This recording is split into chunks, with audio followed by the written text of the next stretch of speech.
Bismillahirrahmanirrahim. Assalamualaikum warahmatullahi wabarakatuh. Selamat pagi teman-teman semua dan ibu dosen yang saya hormati. Semoga kita semua dalam keadaan sehat walafiat dan jangan lupa untuk bahagia. Puji syukur marilah kita ucapkan atas kehadirat Allah Subhanahu wa taala yang telah memberikan rahmat dan nikmatnya kepada kita semua. Salawat berangkaikan salam tak lupa pula kita kirimkan ke arwah junjungan kita yakni Nabi besar Muhammad sallallahu alaihi wasallam.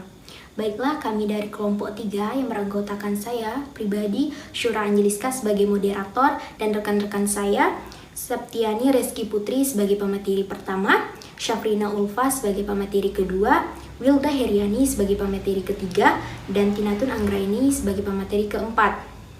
Pada kesempatan kali ini kami akan mempresentasikan hasil diskusi kami mengenai linguistik bidang terapan, yaitu bidang kajiannya pragmatik dan analisis wacana. Namun, apa sih pengertian dari linguistik bidang terapan itu sendiri? Linguistik bidang terapan adalah salah satu ilmu bahasa yang berkaitan dengan penerapan atau penggunaan bahasa. Lalu, apa sih pengertian dari pragmatik, analisis wacana? Lalu, apa kedudukan pragmatik dan analisis wacana dalam kajian linguistik dan apa manfaatnya? Untuk menjawab pertanyaan tersebut, marilah simak penjelasan dari rekan saya yaitu Septiani Rizky Putri. Kepada Putri, disilahkan. Terima kasih saya ucapkan kepada moderator karena telah memberi kesempatan kepada saya menjadi pemateri pertama dalam presentasi kelompok kita. Langsung saja dalam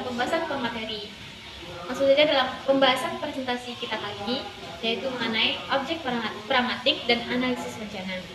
Nah, pragmatik merupakan cabang linguistik yang mempelajari bahasa yang digunakan untuk berkomunikasi dalam situasi tertentu. Pragmatik itu sendiri merupakan studi kebahasaan yang terikat konteks antara pembicara dan pendengar. Objek kajian pragmatik adalah bahasa dan konteks. Analisis wacana tidak dapat dilepaskan dari pragmatik. Penganalisis wacana semestinya menggunakan pendekatan pragmatik terhadap penyelidikan bahasa atau telaah bahasa. Beberapa konsep pragmatik yang berkaitan sangat erat dengan analisis wacana adalah: yang pertama, referensi. Yang kedua, implikatur. Dan yang ketiga, tindak tutur.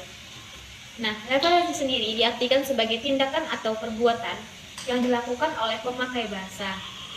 Dalam referensi ini, penuturlah yang melakukan perbuatan mengacu.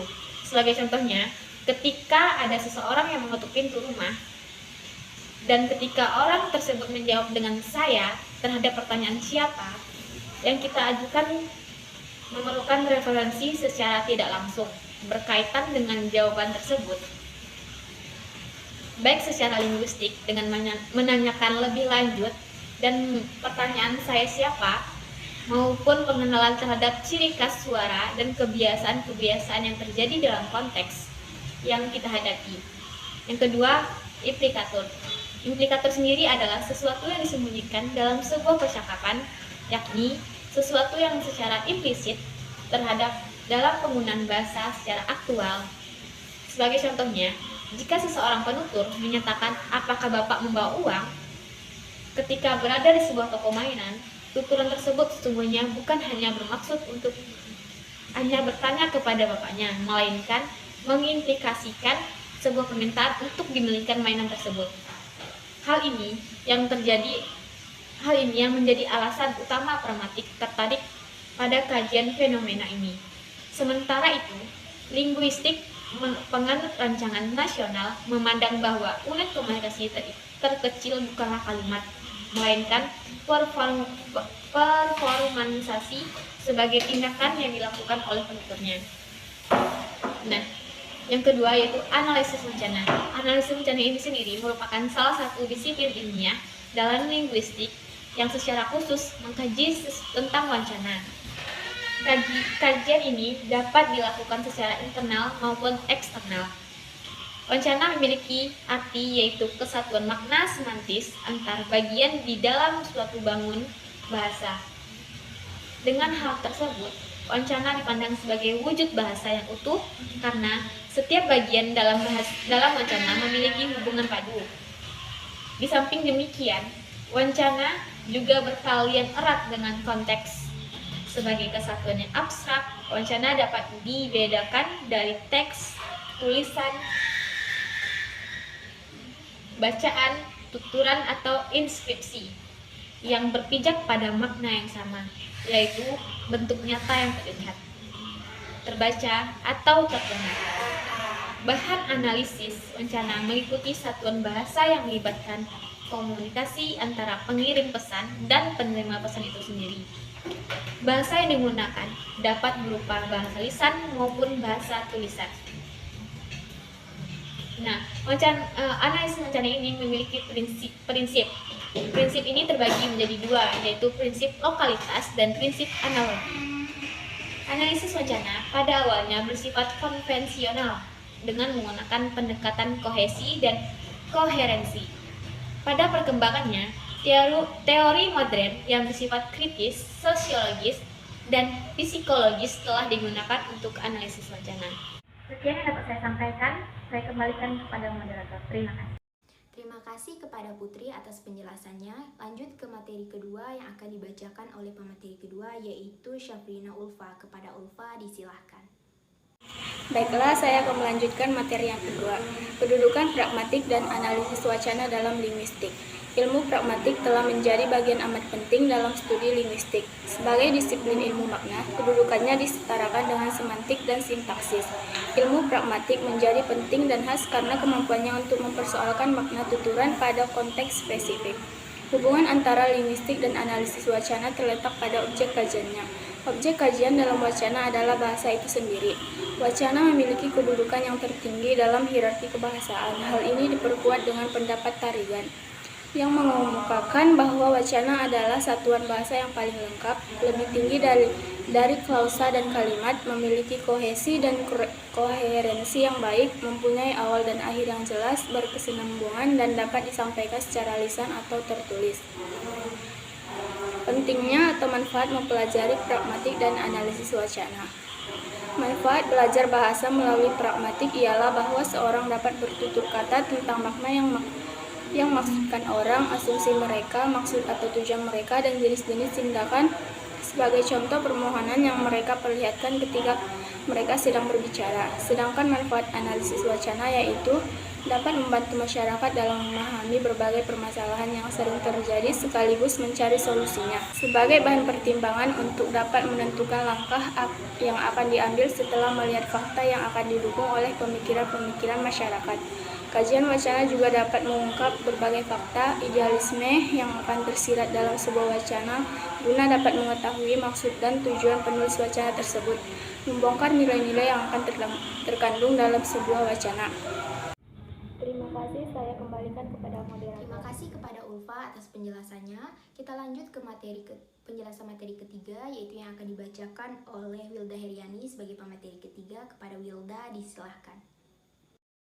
Di sini saya akan membacakan hasil review artikel dari kelompok 3 tentang pragmatik. Judul artikelnya yaitu Kajian Pragmatik, Percakapan Guru dan Siswa dalam Pembelajaran Bahasa Indonesia. Tim penulisnya Muhammad Rohmadi. Nama jurnal Pedagogia, volume 17, nomor 1, halaman 53 sampai 61, tahun 2014. Tanggal review 14 Oktober 2022. Abstrak. Penelitian ini bertujuan untuk menjelaskan dan mendeskripsikan satu, tindak tutur yang digunakan dalam percakapan guru dan siswa dalam pembelajaran bahasa Indonesia. 2. Maksud yang terkandung di balik percakapan guru dan siswa dalam pembelajaran bahasa Indonesia. Penelitian ini menggunakan metode penelitian kualitatif. Pengumpulan data dilakukan dengan teknik simak dan catat. Teknik analisis dilakukan dengan teknik mengalir. Hasil penelitian ini dapat disimpulkan sebagai berikut. 1. Guru dan siswa menggunakan tindak tutur lokusi, ilokusi, dan perlokusi dalam pembelajaran. 2. Maksud-maksud yang terkandung di balik tuturan guru dan siswa antara lain untuk menyuruh, memotivasi, mengklarifikasi, menguatkan, menghibur, dan menyimpulkan. Dengan demikian, percakapan guru dan siswa menggunakan tindak tutur langsung dan tidak langsung dalam pembelajaran bahasa Indonesia. Latar belakang penelitian. Percakapan guru dan siswa dalam pembelajaran sangat menarik. Hal ini dapat diketahui interaksi guru dan siswa membawa dampak positif suasana komunikasi di kelas. Fungsi bahasa sebagai alat komunikasi menjadi sangatlah penting. Bahasa Indonesia sebagai alat komunikasi memiliki 4 aspek keterampilan berbahasa, yaitu keterampilan menyimak, berbicara, membaca, dan menulis. Keempat keterampilan tersebut tidak dapat dipisahkan dalam komunikasi sehari-hari. Tujuan penelitian yaitu bertujuan untuk menganalisis guru dan siswa menggunakan tindak tutur, lokusi, ilokusi, dan perlokusi dalam pembelajaran di kelas 10 SMKN 1 Miri, Kabupaten Sarangan. Permasalahan tindak tutur dan percakapan guru dan siswa dalam pembelajaran bahasa Indonesia dan maksud dibalik suasana percakapan guru dan siswa dalam pembelajaran di SMKN 1 Miri, Kabupaten Sragen. Baiklah, sekian dari saya kembalikan kepada moderator. Terima kasih kepada Wilda atas penjelasannya. Kita lanjut untuk pemateri terakhir yang akan dibacakan oleh Tina Tun Anggraini. Kepada Tina, kami silahkan. Bahas tentang teori yang terkait dalam artikel yang sedang dibahas dalam pembelajaran linguistik, yaitu teori yang terkait adalah Leach pada tahun 1983 yang menjelaskan bahwa merujuk pada pendapat tersebut, peranan konteks tuturan sangat menentukan maksud tuturan dari satu percakapan. Pragmatic Studies Meaning in Relation Fixation. Lebih lanjut dari Rohmadi, yaitu pada 2013, Rohmadi menjelaskan bahwa kajian pragmatik tidak dapat terlepas dari konteks tuturan selain bahasa sebagai alat komunikasi dalam berbagai konteks kehidupan untuk menyampaikan amanat dan pesan kepada para pembacanya. Terkait dengan tersebut, Gurnawan pada 2002 menjelaskan bahwa pragmatik selain untuk menyampaikan amanat, tugas, dan kebutuhan penuturan, tujuan komunikasi adalah menjaga atau memelihara hubungan sosial penutur dengan pendengar. Dengan demikian, strategi yang diambil bukanlah sekedar strategi yang menjamin kejelasan pragmatik yang paling tinggi dengan mematuhi hingga benar-benar informatif atau tidak lebih dan tidak kurang. Betul atau bukti-bukti yang diperlukan cukup relevan, singkat, tertib, dan tidak samar seperti ambigu, menurut Rohmadi pada 2009. Terkait dengan hal tersebut dalam pragmatik, pemaparan itu lebih tampak pada strategi-strategi para penutur dalam memproduksi tuturan tersebut. Dari teori tersebut maka dihasilkan suatu hasil dalam pembahasan, yaitu dengan poin pertama, yaitu aneka tindak tutur dalam percakapan guru dan siswa. Tindak tutur lokusi atau tindak tutur lokusi merupakan tindak tutur guru yang berisi pernyataan. Tindak tutur ini biasanya bertujuan untuk menyampaikan informasi dan menanyakan atau mengklarifikasi suatu di dalam pembelajaran. Dalam bentuk contoh yaitu guru, selamat pagi anak-anak, siswa pagi bu, guru kalian sehat dan sukses ya. Siswa sehat dan sehat bu ya. Guru Andi pimpin doa Andi siap bu menurut guru. Merujuk dari data pertama dapat diperhatikan tindak tutur guru yang pertama menanyakan kondisi siswanya. Tindak tutur ini merupakan tindak tutur lokus yang tidak memiliki maksud dan tendensi pada pun kecuali ingin merupakan tindak tutur lokus yang tidak memiliki maksud dan tendensi pada pun kecuali ingin menyapa para siswa.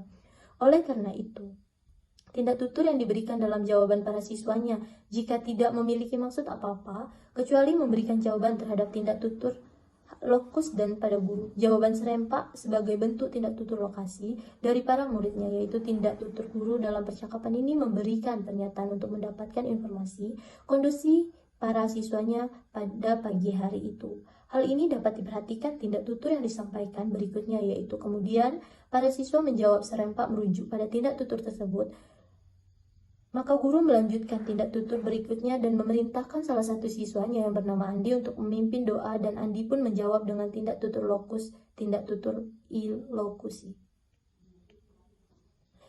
Tindak tutur ilokusi ini merupakan tindak tutur yang menyatakan dan memiliki maksud di balik tuturannya. Hal ini dimaksud bahwa di balik tuturan yang dipercakapan atau yang diucapkan oleh seorang penutur memiliki maksud terselubung di balik tuturannya. Oleh karena itu, tindak tutur yang digunakan dalam konteks tutur ini memiliki maksud tertentu seperti mengklarifikasi, menyindir dan menguatkan suatu praduga seseorang penutur kepada lawan tuturnya. Dalam data 2 tersebut dapat dilihat konteks tuturan antara siswa dan guru di dalam pembelajaran di kelas. Ketika siswa menyampaikan tuturannya, kemudian gurunya menjawab dengan tindak tutur. Tindak tutur guru dalam percakapan tersebut merupakan tindak tutur ilokusi. Tindak tutur tersebut selain menyatakan informasi bahwa Anton yang tidak masuk kelas, tetap juga mengandung maksud yang mengklarifikasi kepada siswanya.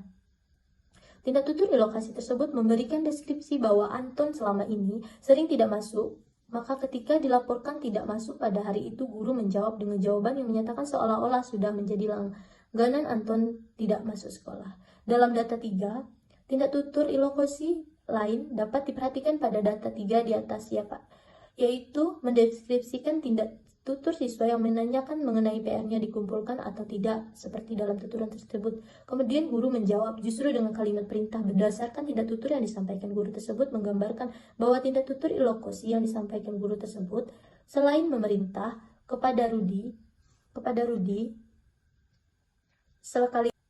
sekaligus menjawab pertanyaan salah satu siswanya yang lain. Hal ini sebagai tindak tutur ilokusi, yaitu tindak tutur yang menyatakan suatu yang mengandung maksud di balik tuturannya. Tindak tutur perlokusi adalah tindak tutur yang merupakan tindak menyatakan sesuatu kepada lawan tutur dan memiliki dampak langsung kepada lawan tuturnya.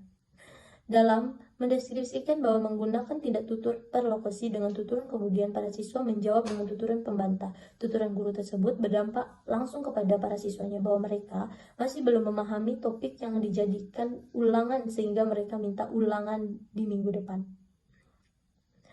Aneka maksud. Dalam poin B, aneka maksud yang terkandung di balik tindakan tutur percakapan guru dan siswa. Tindak tutur menyuruh. Tindak tutur guru memiliki maksud untuk menyuruh kepada siswanya. Hal ini sebagai bukti bahwa menggunakan tindak tutur dalam percakapan untuk menyuruh berbagai kegiatan dalam pembelajaran. Tindak tutur ini menyuruh dilakukan oleh guru hampir setiap kegiatan pembelajaran, baik pada pembukaan, pelaksanaan, dan penutupan pelajaran, dan sebagainya.